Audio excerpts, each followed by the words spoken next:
영락제는 1421년 9월 명나라 수도를 남경에서 북경으로 천도하며 3차 원정을 준비하기 시작한다. 북경은 수도가 되기 전에 북평이라 불리던 곳으로 한때 연항에 봉해졌던 영락제가 북평 수비군을 이끌고 주둔하며 몽골과 여진 등 북방 민족으로부터 중원을 보호하던 명나라의 군사적 요충지이자 영락제의 정치 및 군사적 기반이었기에 그는 명나라의 수도를 과감히 남경에서 북경으로 이전한다. 1422년 3월 18일 타타르가 명나라 변경에 있는 흥화를 공격하면서 명나라군 지휘관인 왕환을 살해하자 그로부터 3일 후인 1422년 3월 21일 황태자에게 국정을 맡긴 영락제는 친히 군대를 이끌고 3차 원정길에 오르는데 먼터무는 장남 건두와 어어출의 두 아들인 석가노 및 맹가부라와 함께 3차 원정에 참전한다. 하지만 아노테가 이끄는 타타르군이 명나라군의 원정기간 내내 명나라군과의 교전을 적극적으로 회피한 탓에 막상 명나라군과 타타르군 사이에서 직접적인 교전은 제대로 이뤄지지 않는다.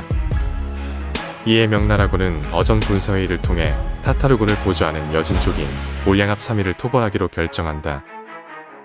탄, 보겨, 태녕을 지칭하는 올량압 3위는 명나라와 타타르 사이에서 등거리 외교를 하고 있던 몽골계 올량압으로 당시 타타르를 군사적으로 지원하고 있었는데 1422년 7월 명나라군의 진군 소식을 듣고 급히 도주하던 올량압 3위를 공격하여 대패시킨 명나라군은 이어서 흥할령 너머에 위치한 그들의 영지까지 공격하여 점령한 뒤 올량압 3위의 수령 수십 명을 참살하고 명나라로 귀환한다.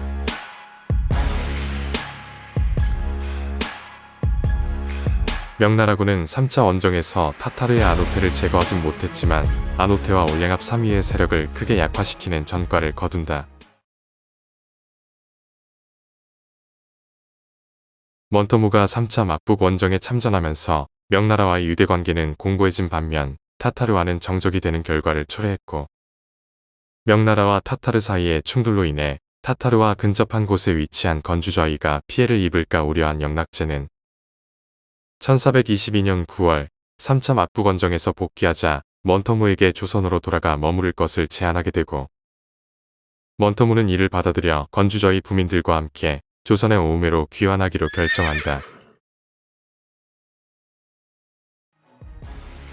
이후에도 명나라의 영락제는 타타르를 정벌하기 위해 1423년엔 4차 원정을, 1424년엔 5차 원정을 연이어 떠나지만 막북 원정이 가장 쉬웠어요. 여전히 아노테의 타타르군이 명나라군과의 교전을 철저하게 회피하면서 4차 및 5차 원정은 사실상 막북에서 비타민 D를 많이 섭취하고 돌아온 4차 및 5차 원정은 사실상 별다른 전과 없이 마무리되는데 그 와중에 5차 원정을 마치고 귀환하던 영락제가 1424년 7월 18일 유목천에 이르러 65세를 일기로 군영에서 사망하면서 명나라의 막북 원정은 완전히 종료되고 이후 명나라는 멸망할 때까지 몽골에 대한 군사 개입 없이 명나라의 주특기인 변방성곽 중심의 방어 전략으로 회귀하게 된다. 몽골이 내부 분열로 서로 빡세게 다투느라 바쁜 나머지 명나라는 한동안 최소한의 방어만으로도 평화를 유지할 수 있었지만 1439년 오이라트의 에센타이시라는 출중한 군주가 등장하면서 안타깝게도 그 평화는 중국 3대 치욕 중 하나인 토목불변으로 마무리되고 만다. 먼터무가 봉주로 이전하여 건주저위의 수장이 되고 영락제의 3차 막북 원정에 참전하는 사이 조선에서도 변화가 있었는데 1418년 8월 10일 태종으로부터 양위를 받은 세종이 조선의 4대 국왕으로 즉위하고 1422년 5월 10일 상황으로 물러났던 태종이 사망한다. 태종이 사망한 다음 해인 1423년 4월 먼터무는 먼저 부하 27명과 선발대 200명을 동북면의 경원부로 파견하여 조선에게 건주저위가 오음회로 이주한다는 소식을 전달하고 1423년 6월 직접 본대인 정예군 1천과 부민 6,256명을 이끌고 오음회에 도착한다. 먼터무가 경원부를 거쳐 조선 조정으로 서찰을 보내 절머 태조의 부르심을 받아 살던 곳으로 귀환했음을 고하며 식량을 청하자 세종은 원토무에게 잡곡 100석을 지급하고 이후에도 식량을 요청하면 넉넉하게 지급하라 하명한다. 세종은 일단 원토무의 귀환을 환영했지만 마음 한쪽엔 근데 도대체 왜 온 거야? 조선의 북변에서 명나라와 조선의 양다리를 걸치며 오고 가는 원토무의 세력을 조만간 모두 뿌리 뽑고 동북면 전역을 조선의 항구적인 영토로 삼으려는 의지로 불타고 있었다.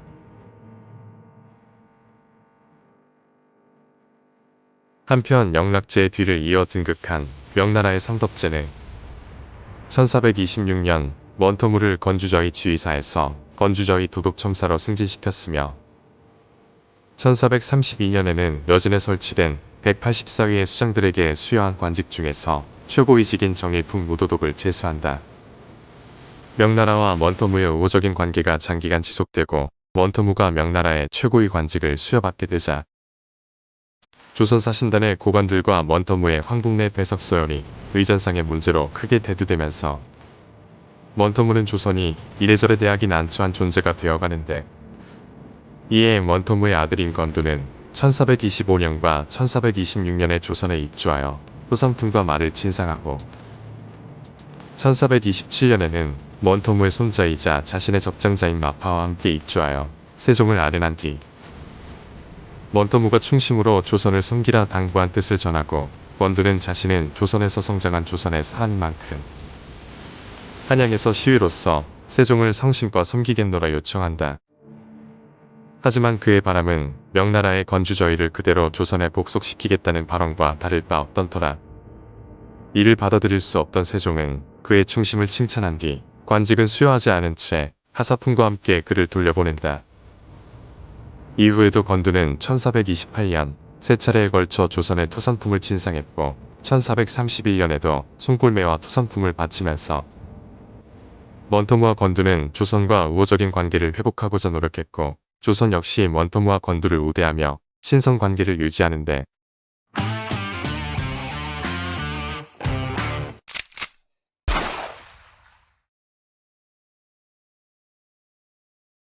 양목다불은 개원의 토착 여진 호족으로 영락제 초기 타타르의 변방 침입을 방어하는 공을 세우며 영락제에 의해 32,000호로 임명된다. 그러나 1423년 양목다불은 몽골인 관리와 공모하여 개원의 개항성에서 재물을 약탈하고 300여 명의 주민들을 납치한 뒤 친분이 있던 원토무의 일행을 따라 조선의 오매로 향한다. 이때 양목다불은 조선 조정에게 자신도 영락제의 허락을 받고 원토무와 함께 이주한 것이라 거짓 보고를 하는데 1424년 조선 조정은 이 소식을 명나라 영락제에게 전달한다. 이에 영락제는 양목다불에게 잘못을 반성하고 다시 돌아오면 용서할 것이나 그렇지 않으면 거짓 폭명을 들먹인 죄를 엄중하게 물을 것이란 내용의 칙서를 보내며 그를 송원하기 위해 명나라군 150명을 파견하지만 양목다불이 두만강 인근의 경원지역으로 더 멀리 도주하면서 양목다불과 개항성에서 끌고 온 한인들의 송환 문제는 명나라, 조선 및 건주저희가 처리해야 할 현안으로 급부상하게 된다. 명나라군 파견대와 원토무의 군대가 1년 넘게 도주 중인 그의 소재를 파악하는데 어려움을 겪으면서 양목다불과 한인 포로들의 송환 문제는 난관에 봉착하지만 그 와중에 조선으로 탈출한 양목다불의 한인 포로 50여 명을 세종이 무사히 명나라로 송환하는 성과를 거두게 된다. 그리고 종적을 감춘 줄 알았던 양목다불은 훗날 요동과 두만강 일대에서 연이어 큰 사고를 치며 영락제의 분노를 사게 된다. 영락제는 자신의 장인인 어어추를 건주위의 초대수장으로 임명하며 이사성이란 이름을 하사한 바 있는데 건주위의 3대 수장인 이만주는 어어출 이사성의 손자이며 원토무는 이만주의 아버지 석간호 이현충의 외삼촌으로 이만주에겐 진의 종조부가 된다. 1422년 어어출의 아들 석간호와 맹가부라는 타타르 토벌을 위한 명나라의 3차 막부건정에 참전하는데 이로 인해 건주위도 타타르의 정치적 원한을 사게 된다. 이때 영락제는 장인인 어어출에게 건주위가 타타르와 멀지 않은 곳에 위치한 관계로 황친인 어업줄이 다치거나 사로잡히는 불상사가 있으면 안 되니 압록강 지역에 포주로 이주하도록 지시하고, 당시 조선의 국왕인 세종에게도 공식적으로 건주위의 이전을 통보한다. 결국 1424년 이만주가 이끄는 건주위 1천호는 타타르의 위협을 피해 압록강 중류 파저강 지역으로 이주하게 되는데,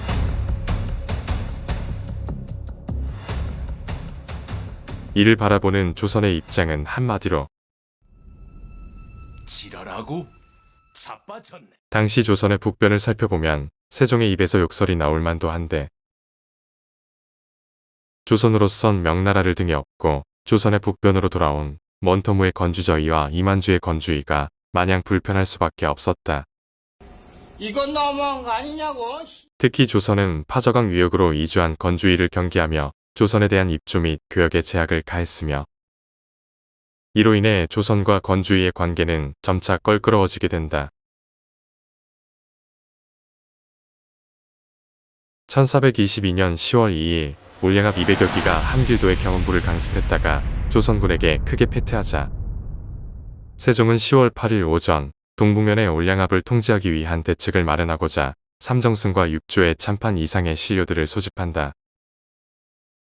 이들은 함길도의 조선군만으로도 충분히 올량합을 통제할 수 있으니 군사를 동원할 필요가 없다는 안일한 주장을 펴는데, 동북면의 여진족에게 강경하게 대처하고자 했던 세종은 전쟁의 승패가 한 사람의 용맹함과 비겁함에 달려있다고 반박하고,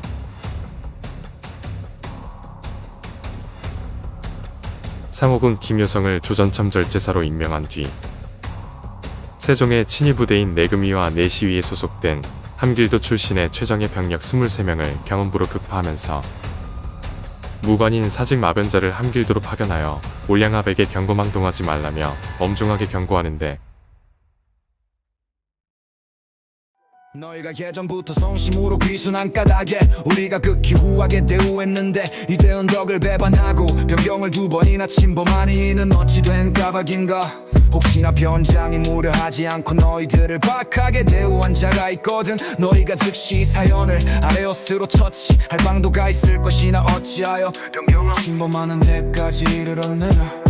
만약 이런 잘못을 고치지 않는다면 난 장제산수를 시켜 너희를 토벌할 것이니 마땅히 깊이 살펴 생각하라.